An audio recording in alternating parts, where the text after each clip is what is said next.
प्रश्न दुसरा. आधुनिक भारताच्या इतिहासाच्या अभ्यासात कोणत्या साधनांचा समावेश होतो? ऑप्शन ए भौतिक साधने, बी लिखित साधने, सी मौखिक साधने, डी वरील सर्व. योग्य उत्तर आहे ऑप्शन डी वरील सर्व. प्रश्न तिसरा. खालीलपैकी लिखित साधन कोणते? ऑप्शन ए नाणी, ऑप्शन बी वृत्तपत्रे, ऑप्शन सी शिल्प.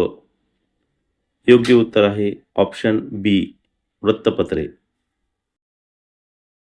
प्रश्न चौथा.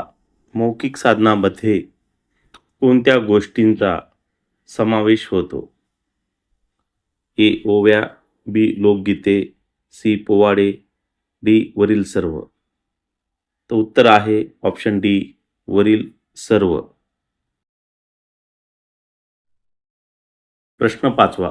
इतिहासाच्या साधनांचे जतन कशासाठी केले पाहिजे? ए संशोधनासाठी, बी भविष्यातील पिढीसाठी, सी राष्ट्रीय संपत्ती म्हणून, डी वरील सर्व. तर ऑप्शन डी वरील सर्व. प्रश्न सहावा. आधुनिक काळात वर्तमानपत्रांना काय म्हटले जाते? ए लोकशाहीचा चौथा स्तंभ, न्यायाचा स्तंभ, सी प्रशासनाचा स्तंभ, डी इतिहासाचा स्तंभ. योग्य उत्तर आहे लोकशाहीचा चौथा स्तंभ. प्रश्न सातवा. आधुनिक काळातील इतिहासाचा अभ्यास कोणत्या साधनांच्या आधारे केला जातो? ए फक्त मौखिक साधने, बी फक्त लिखित साधने, सी लिखित, भौतिक, मौखिक व दृक्श्राव्य साधने, डी फक्त नकाशे. योग्य उत्तर आहे ऑप्शन सी लिखित, भौतिक, मौखिक व दृक्श्राव्य साधने. प्रश्न आठवा. 1991 ते 2000 या काळात छापील माध्यमांना कोणता पर्याय उपलब्ध झाला? रेडिओ, इंटरनेट, तार, ॲपल. तर उत्तर बरोबर आहे option B internet.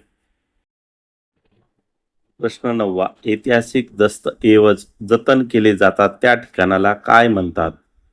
Option A ग्रंथालय, बी अभिलेखागार, सी संग्रहालय, डी प्रयोगशाळा.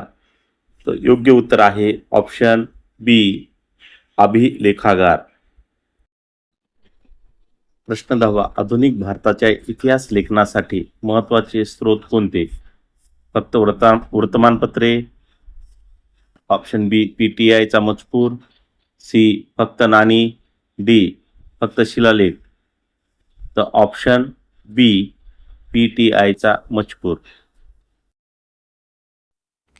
आपल्याला हा व्हिडिओ जर आवडला असेल तर आपण या चॅनलला सबस्क्राईब करावे व आपल्या मित्रांना शेअर करावे. धन्यवाद.